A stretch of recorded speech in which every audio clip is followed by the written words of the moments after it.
lot of art tutorials that I see online teach you how to draw something in particular. For example, how to draw a horse or how to draw a cat. These are brilliant, and it's awesome to draw something, especially from a reference, and get to look just like the thing you wanted to draw. I think those are great, and they're really good for building self-confidence and showing that anyone can draw anything if they have a reference and patience. But there's some things that these drawing lessons miss out on, and that's capturing the imagination and letting you run wild with it and put it on paper. So whenever I've taught kids artwork, they want to draw whatever they want. They don't want to draw the reference that's in front of them. So when I was learning how to draw, I picked up a lot of tricks along the way, and art is just full of using these little tricks to draw whatever you want. So the first little trick I'm going to show you today is just the idea of lighting and the illusion of lighting in a drawing. So if you come on in, I'll show you that. Okay, let's just start with a circle. So if I just draw a circle like this, it doesn't look very 3D, does it? But if I pretend like I have in these ones with the scribbly shading, the cross hatching, and the contour lines, you can really create the idea of a 3D object by just adding a light source. So if I pretend the sun is here and it's beaming down, it's beaming on this circle and it's beaming down here, and I add some shading, then you're gonna have a nice 3D circle. Some people get discouraged when they draw a circle, because if you go to draw a circle and it turns out like that, well, it doesn't look very circular, does it? That's why whenever I draw a circle, just make your hand go in a circle and go round and round and round until it looks a little bit more circular than you want. Because your eye's only going to pay attention to the lines that it thinks is right. So it'll pay attention to the lines that are more circular than the others, and your circle will end up looking very round indeed. Now let's get on to movement, because this is a trick that when I went to animation school, and they wanted me to demonstrate that I could show movement, because if you can show movement in an object, you can bring anything you draw to life. So you can do this with anything, a dragon, a bee, a truck, but I'm just going to do it with a ball because it's a lot simpler to show. So let's draw our circle, and let's now pretend it's falling. So when your circle falls through space, it's going to take a couple of different forms. As it falls fast,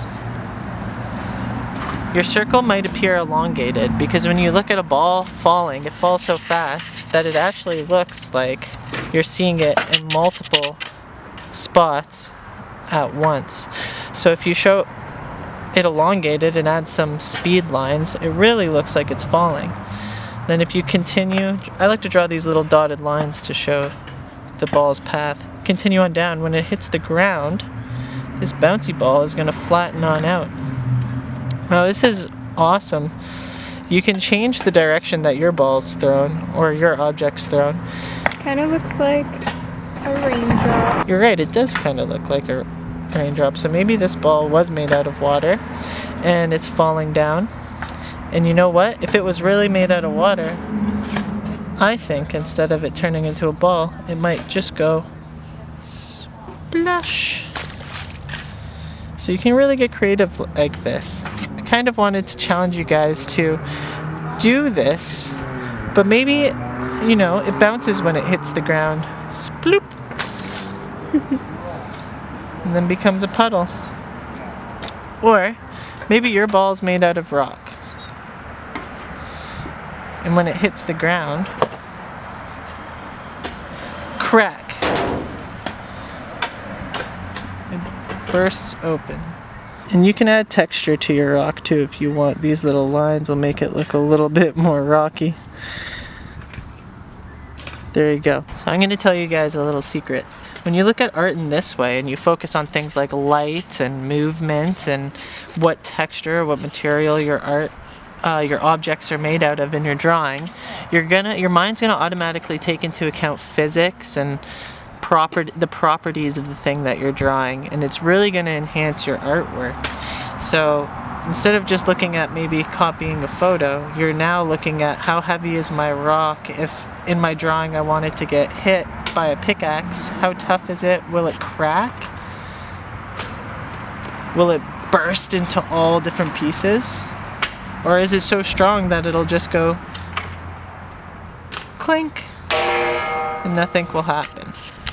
Now these tools are awesome, but it's not everything. It's not every trick I've learned, so I'd like to make more videos showing you guys how to draw all the things that are in your very creative minds over this break. Isn't drawing things from your imagination just amazing?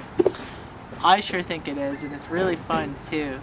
Join us in my next video because I plan on showing a more concrete tutorial of how to draw something a little bit more exciting than a circle this time. I might even show you some cool bubble letters, some groovy wavy lettering, maybe even a caricature like a dragon. Let's see what happens next time. Thanks for watching.